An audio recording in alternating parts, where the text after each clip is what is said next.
Today we are introducing the use of the NecroMetics color palettes to introduce the pointillism that is apparent in all human skin.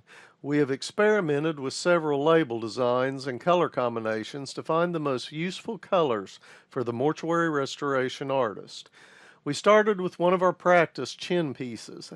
After repairing the defects with Necrotac, Necroclay, and Necroderm, I coated the pieces with 2 light coats of light Necropax base, drying with a hairdryer set on cool between coats.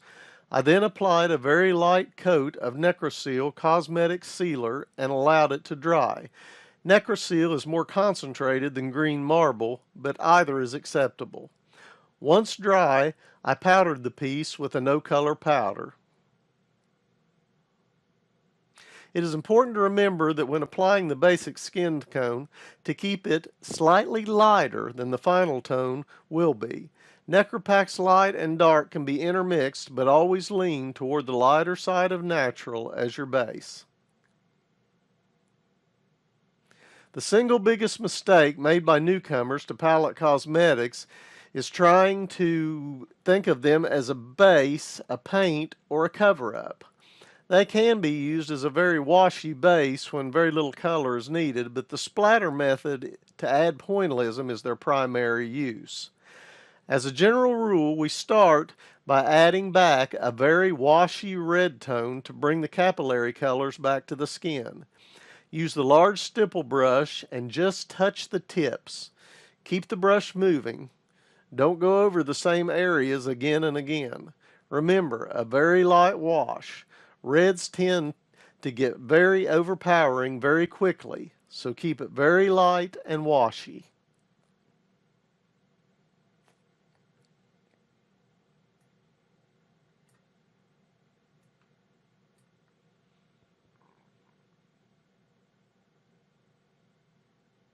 In any patch of skin, there are literally thousands of subtle hue variations.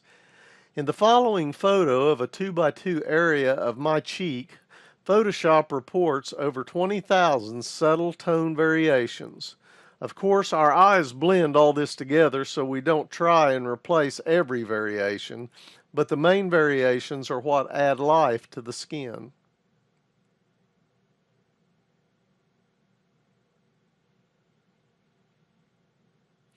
We will now begin to add pointillism. Starting with a bit of a very washy natural or flesh 1, we use our trim chip brush, trim to about half the normal length, and splatter the color over the face or hands.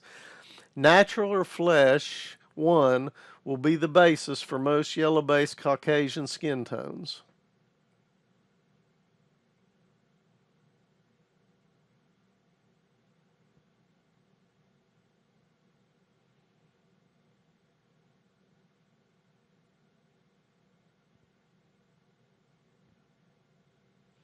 We will continue with a washy natural or flesh 2 to add further variegation.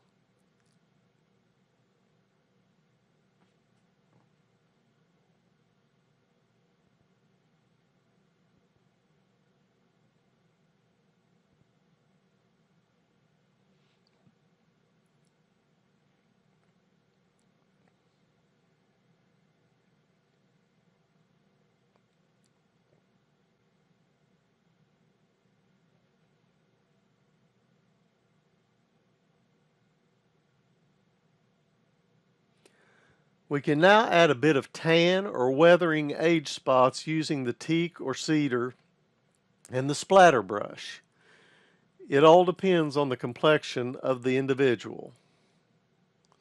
The splatter brush tends to produce larger points than the chip brush, which is often useful when recreating age spots. If the teak or the cedar is not dark enough, one of the colors from the dark palette may be used.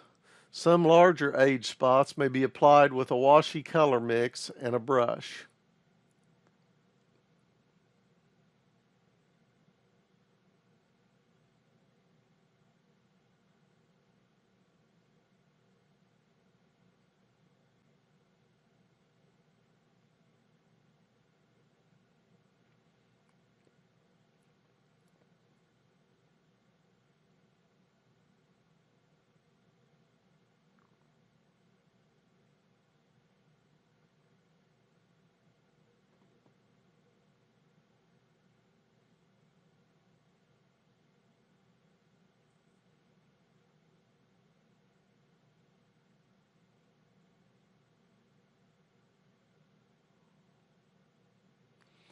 Often people wonder what the blue and the olive green are for. The answer lies in the ethnicity and the natural skin tone, as shown in this picture.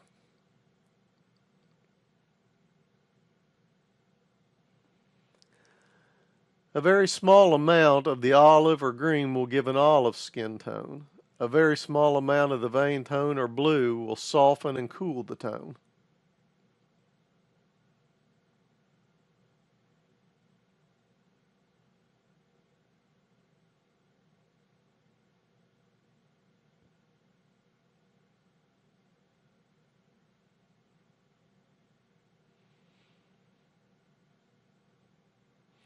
Always keep your colors at a very washy consistency. Very light.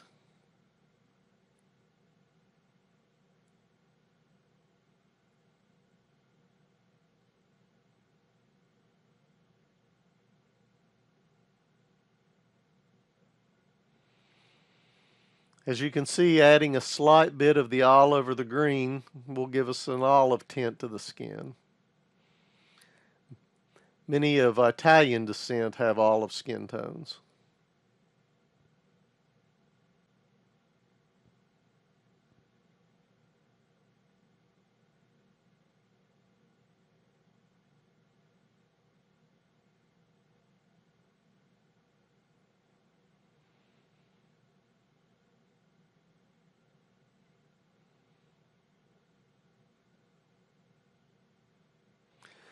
A very small amount of the vein tone or the blue will soften and cool the tone. Trimming chip brushes at different lengths and angles will allow for more variation and pointillism. Adding a bit of rice paper or rice pudding will lighten the overall tone.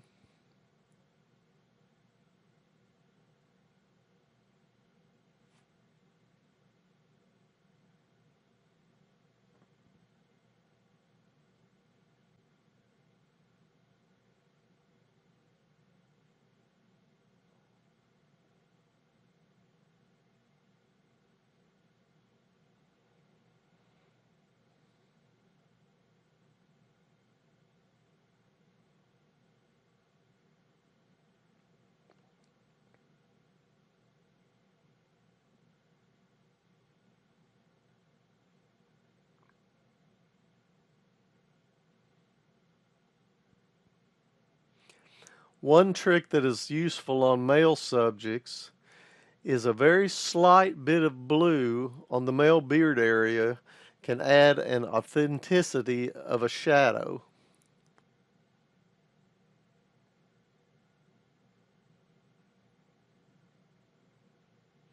Again, very washy, very light. Almost unnoticeable.